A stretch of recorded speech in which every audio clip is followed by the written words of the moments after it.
Well, I know a lot of people who hate this show. Not gonna lie, I did debate whether or not I wanted to review this for a couple reasons. One I'll get to in a second, the other, there's just so many videos saying this is the worst thing ever made. Phase 4 is officially dead, the MCU has officially destroyed itself. I think they're gonna be okay, folks. And while I don't think this show is quite as bad as everybody made it out to be, I didn't think it was very good. But on that note, I do think it's salvageable. Let me explain. Jennifer Walters is the cousin of Bruce Banner, the Hulk. When one day a car accident happens, some of his blood drips onto her, and she officially becomes She-Hulk. Honestly, I thought her transformation would be more complicated than that, but I actually kind of like they keep it simple. She discovers, though, while she can turn big and green, she can still have control of her mental state. She doesn't turn into a blood-hungry monster like Banner. Because of this, she says she doesn't want to do any superhero-related stuff, she just wants to be a lawyer. That's what she went to school for, that's what she wants to do. As you'd imagine though, there's situations where she has to use her powers, the cat's out of the bag, and now everybody knows her as She-Hulk. And that's kind of it. Most of the show is just her taking on legal cases, mostly with other superheroes, sometimes as a superhero, sometimes as herself, and all the comedy hijinks that ensue. Okay, so before I get to the problems, let me get to what I actually do like about this. First of all, I love this setup. I love the idea of someone with superpowers being a lawyer, which yes, we already have that in Marvel, but I like she takes on superhero cases. As a superhero, that just kind of seems funny to me. It's kind of like in Harvey Birdman where you hear all these legal cases of these classic cartoon characters. How can that not be funny? I'll also say, if you just told me the plot of every episode and show me where it was going from beginning to end, for the most part, I think I'd be on board. All the clients and cases she has to represent are funny setups. And I like the little touches of seeing how this person has to live a social life with this strange power. I like the fact that she can drink a lot as a Hulk, but when she goes back to human, she's instantly drunk. I like a lot of people keep passing her up on dating apps until they find she's the She-Hulk. The superpower ties in well to the pros and especially the cons of being a professional in an already difficult world. There's a part where she gets a job at a law firm and they require her to be She-Hulk the whole time. Kinda like she's the token superhero of the company. There's a really great scene where her boss is requiring her to take this case whether she wants to or not. She is sitting there as this giant mammoth. She could break this guy in two and she can't do anything about it.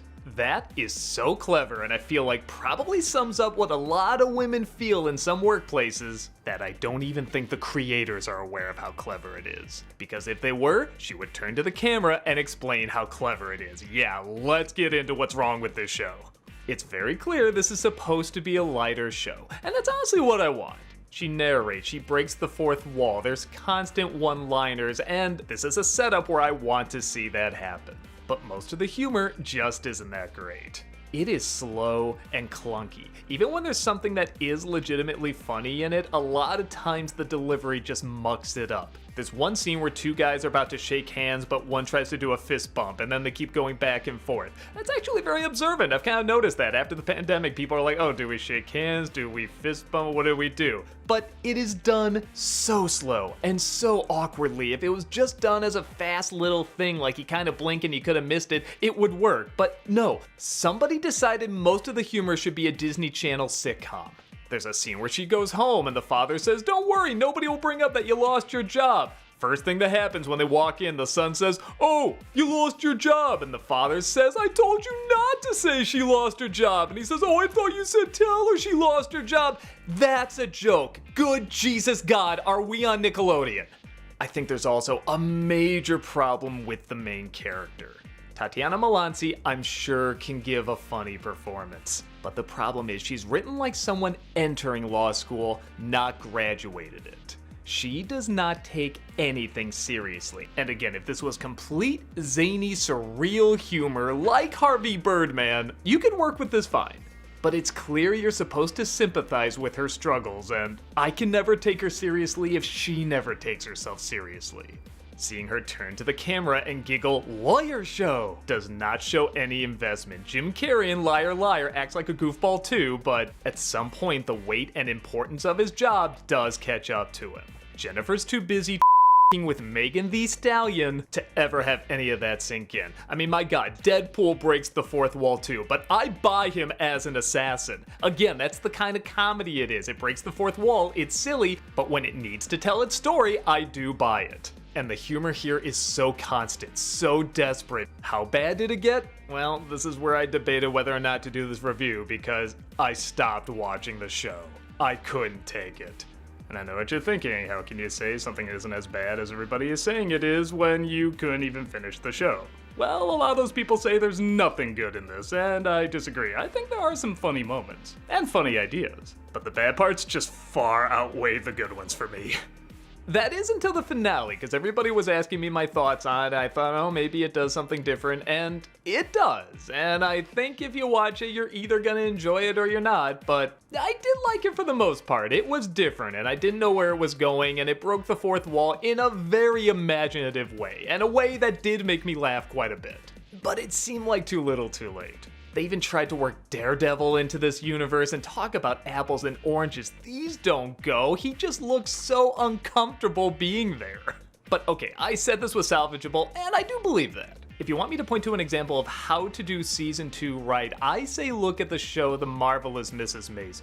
That's another show about a woman entering a world that kinda has the cards stacked against her and she becomes a celebrity and she doesn't know how to deal with it. But it's also a comedy that's trying to tell a straightforward story about a goofball who also knows when to take herself seriously.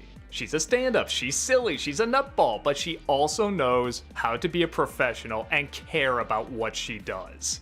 It also goes back and forth between tones. The first time I saw it, I thought, well, that's not how that time period was, but I realized it goes back and forth between how that time period was and how the fantasy of that time period was. It kind of feels like a sitcom you would see on TV at the time. Like, that's how people saw everything at the time, and it's constantly contrasts with how things actually were, and they're kind of fighting for space in the same show, and it's really clever.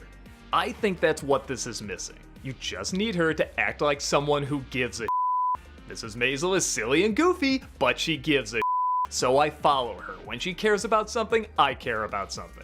You can still do the fourth wall jokes and have her looking at the camera and have most of it be a funny legal show. Again, I think it's a really cool idea. And have your lead still be silly, but invested.